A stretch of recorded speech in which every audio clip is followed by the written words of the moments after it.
Namaste everyone. In today's video, I wanted to share with you about International Yoga Day. It's on June 21st every year, and for us it was yesterday, and I'm posting this right after that, so I thought I might as well speak about it. My name is Priya. I'm very passionate about sharing positivity and empowering others to live their life to their fullest. We're all creators. We have the capability to create a life the way we want, so let's make it beautiful together. Let's dive in.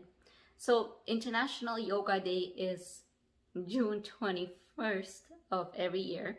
And it was specifically chosen as June 21st because apparently that's the day where the sun is mostly out to the longest compared to other days.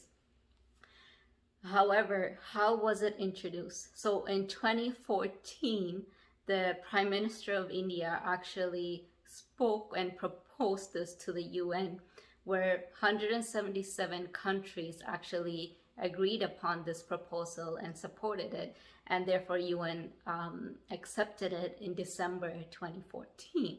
And then the first International Yoga Day happened 2015 of June 21st, and ever since then it has been happening internationally in many parts of the world every year.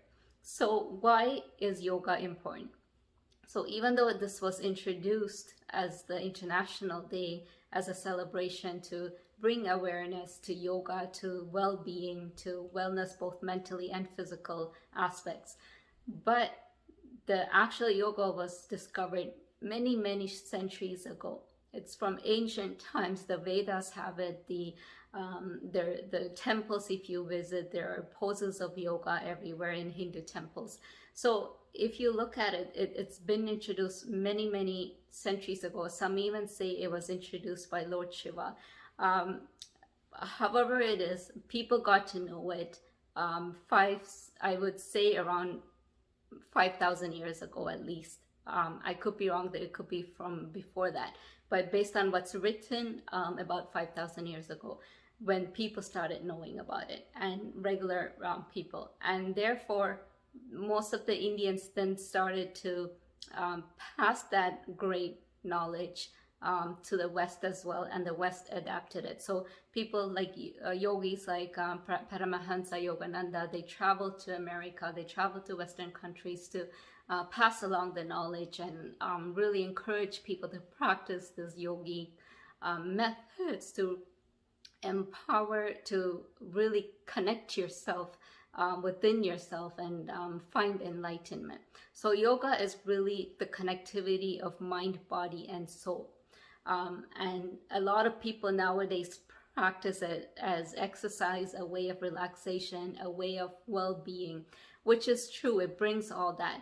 But the inner truth to yoga is that you actually discover yourself through yoga. When you practice it properly and regularly on a daily basis, you actually get connected to your soul. You connect to your inner energy. And when you do that, you become closer to enlightenment. And that comes through many years of practices, and for some it might take many reincarnation. But for now, what we can do is start practicing. That's the best thing we can do. So what we need to do is really focus on not just the physical asanas, even though everything has meaning, especially if you're, the way you do the poses, the way you connect to the sky, the way you connect to the earth. If you really focus on that aspect, you'll really be able to acquire the energies through those mediums. So if you can practice outside, that's great, because it's easier way to connect to the earth, the air, the sky right there. If not, even if you're practicing in your home, it's still a nice way to connect, because it's a spiritual exercise. It's not just a physical exercise. So wherever you do it, you'll be able to connect yourself to that. Once you start practicing, focus on your breathing.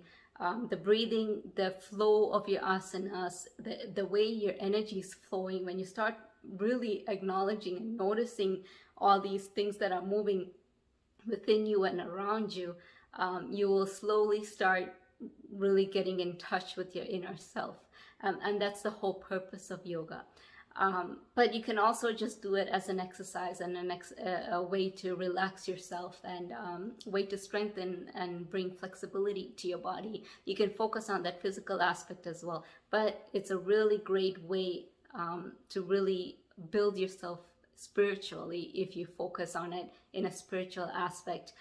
By doing these physical asanas, you get rid of all these stuck energies in your body. You become a better person. You cleanse your energy. You purify yourself. And when you're focusing on these flow of the way yoga is, and focusing on the breathing and the energies around you, you really get connected to the universal energy and connect to the earth energy, the fire energy, the air energy, the sky energy, all this around you. You connect very easily, and therefore you can manifest what you want when you start building yourself that way. You can start manifesting whatever you want very easily when you practice with this intention.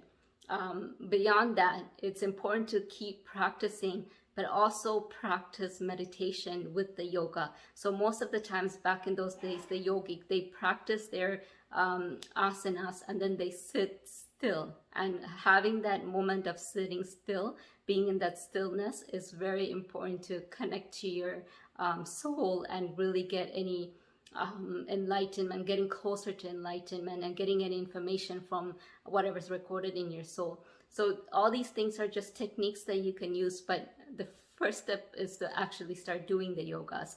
And you can start, if you're a beginner, you can start following videos or going to classes, whatever it is. There are so many books on yogas, and initially when I started, when I was young, I actually looked at a book.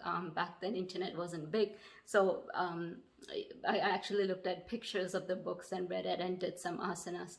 But now it's so much easier with videos online and classes that are available near us. So get people around you to do it with you if that support system will be helpful for you.